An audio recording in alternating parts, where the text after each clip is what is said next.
తల్లిదండ్రులు చిన్నతనంలోనే ఒక నాయకుడిని పెంచి పేదవాడిని చేసిన వారు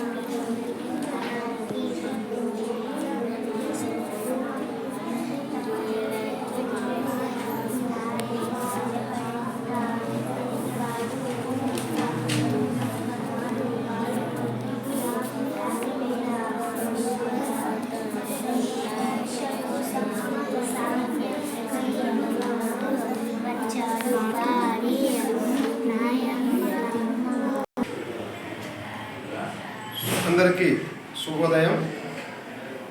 చందమామ కథలు 1947 సంవత్సరం నుంచి 2013 సంవత్సరం వరకు దాదాపు 66 సంవత్సరాల పాటు పిల్లలను, పెద్దలను, విద్యార్థులను అందరినీ అలరించాయి. ఈ కథల వల్ల విజ్ఞానం, వినోదం, విద్యార్థులలో ఉత్సాహం, ఉల్లాసం కలిగించేవి ఉన్నాయి. మరి ఆగిపోయినటువంటి ఈ కథలను మళ్ళీ ఒక పెద్ద పుస్తకం రూపంలో తీసుకురావడం జరిగింది. మరి ఈ పుస్తకంలోని విజ్ఞానాన్ని పిల్లలకు అందించాలనే ఉద్దేశంతో అమెరికాలో నివాసం ఉంటున్నటువంటి హరిత ఫౌండేషన్ చైర్మన్ డాక్టర్ ఫెన్రాజ్ కుమార్ గారు ఆ పుస్తకాలను విజయవాడ నుండి తెప్పించి మా పాఠశాల విద్యార్థులకు అలాగే వంకమరి పాఠశాలకు అందించడం జరిగింది.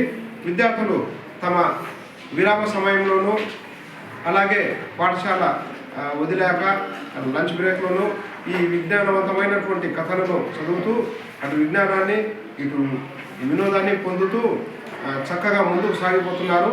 విద్యార్థులలో పఠనాభిలాషను పెంపొందించడానికి కూడా ఈ పుస్తకాలు ఎంతగానో దోహదపడుతున్నాయి.